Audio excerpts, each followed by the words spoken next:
Hello friends, I am going to teach you today Pythagoras theorem. I have already posted a video in which I have taught you how to prove Pythagoras theorem, but this time in different ways. See, I have taken a right angle triangle. Over here angle C is equal to 90 degree.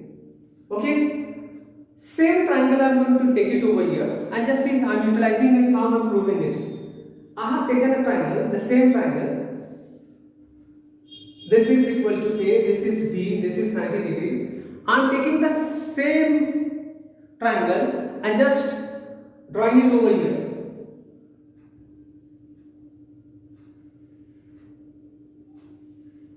See, this length is equal to B and this is equal to A. Next, what I am going to do, I am going to join these two ends.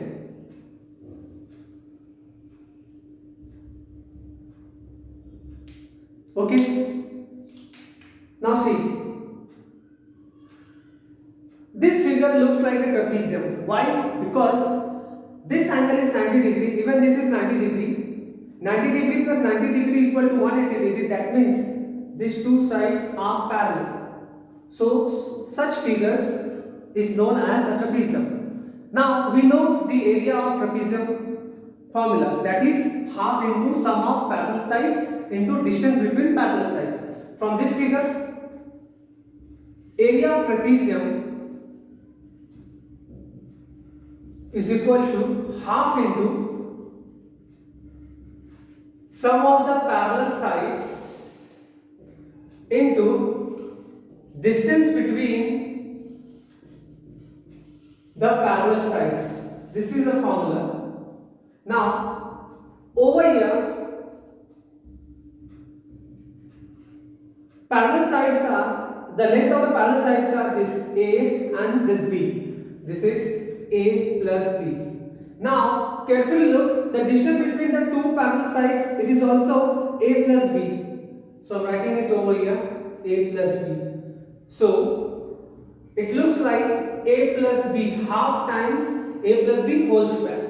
What is clear? Name this as equation number 1. Again, you can look in this figure once again. You can also find the area of trapezium by finding the area of this triangle plus area of this triangle as well as area of this triangle. Okay? Now, as you know that this triangle and this triangle are congruent, therefore this angle plus this angle is equal to 90 degree. So remaining this angle will also 90 degree. Therefore I can say that this triangle is a right angle triangle in which two sides are equal. This length and this length are equal. Now I am naming it as this as triangle number 1, this as triangle number 2 and this as triangle number 3. Okay, in this way you can find the area of trapezium. Once again, area of trapezium, this is equal to area of figure 1 plus area of figure 2 plus area of figure 3. Now what is area of figure 1? It is right angle triangle. So I am writing over here half into A into B.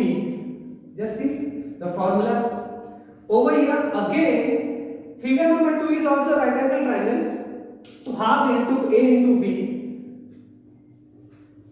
Similarly, area of this triangle, figure number 3, it is 90 degree angle. So half into C into C.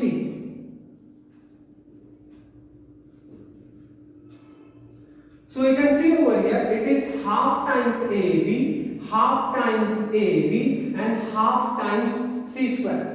Now I am going to pull out half common from each term, so I will get AB plus C square in the bracket.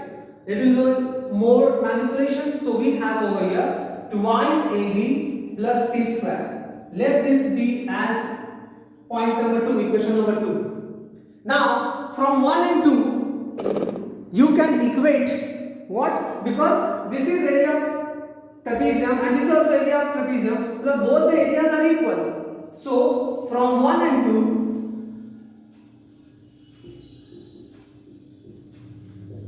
we can equate half times a plus b whole square equal to half times twice ab plus c square. Half get cancelled, so you're left with only a plus b whole square. Over here you have twice ab plus c square. Now expand this, a square plus twice ab plus b square. On the right hand side you have twice ab plus c square. Okay, now you can eliminate twice ab from each side. So you got a square plus b square is equal to c square. In this way you have proved a Pythagoras theorem. Isn't it easy? Another way of solving it. If you like my video clip, please subscribe my channel. Thank you very much.